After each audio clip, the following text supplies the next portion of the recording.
Here in India, the rumour mills are buzzing. There is talk of one nation, one election. What does that mean? It means all elections would be held simultaneously. The general election, the state assembly elections, even the local elections, all of them will be held together. That's one nation, one election. In fact, after independence, this is how elections were done in India, all at once. But in the 1950s and 60s, the cycle broke. Some state governments were dismissed by the centre, others were dissolved before their tenure. As a result, the timing got jumbled.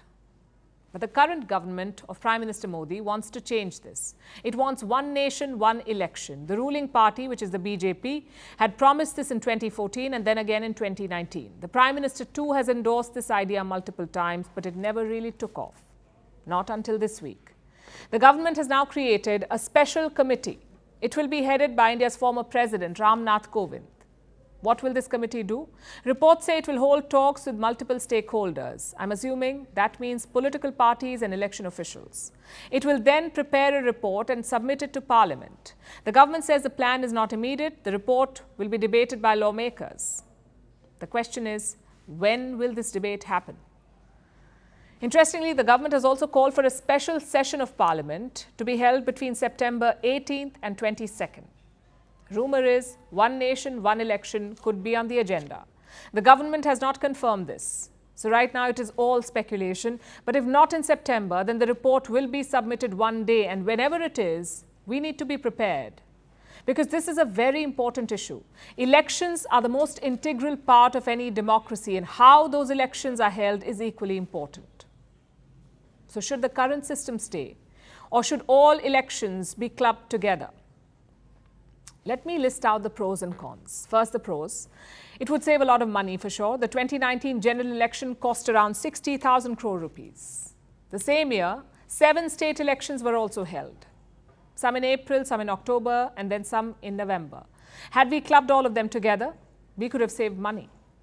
Same with security forces and poll officials. Right now, you need to mobilize them multiple times. But if all elections are held together, that will not be necessary. The burden would be less. The third pro is increased focus on governance. You campaign once in 5 years and that's it. The rest of the time you work, ideally. But right now you're almost always campaigning.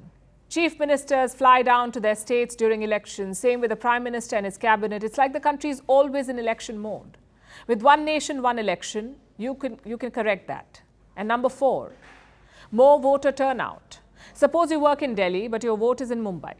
You may not be able to fly down for every election. But if it's all at once, there's a higher chance that you can. Now, these are the 4 advantages. Now, the disadvantages. Number 1, regional issues may get ignored. Let's face it, general elections tend to attract more attention than state elections. So what will happen if they're all held together? National issues may end up dominating regional ones. In India, that could be a problem. We have dozens of regional parties. Number 2, the logistics. Simultaneous elections would require more EVMs, electronic voting machines. Former poll officials say almost 3 times more. Challenge number 3, educating the people. The last time India held simultaneous elections was in the 1960s, so an entire generation is not even familiar with the idea. How do you educate them? How do you explain why they're voting twice or thrice? Or that one vote is for the centre, the other is for the state? It could get complicated. And finally, challenge number 4, some legal confusions. What happens if an assembly is dissolved prematurely or a government loses its majority? Will it be president's rule for the remaining time? Again, we need clarity on this. Having said that, there are countries which already hold simultaneous elections, like Belgium, Sweden, Brazil, and South Africa, and to some extent, even the United States of America. Their presidential elections coincide with elections to the US House. Does that mean India should also do it? Well, it's tough to say. Belgium and Sweden follow a different system. We follow first past the post. They follow proportional representation. Here in India, the candidate with the highest number of votes wins. It's as simple as that. That's not how proportional representation works.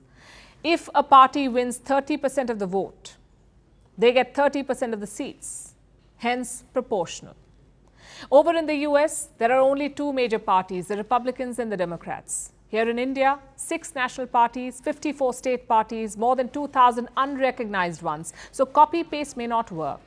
We need an Indian version of simultaneous elections. Most political parties agree that it's necessary. What they disagree on is how it should be done. But honestly, there is only one way: through consensus.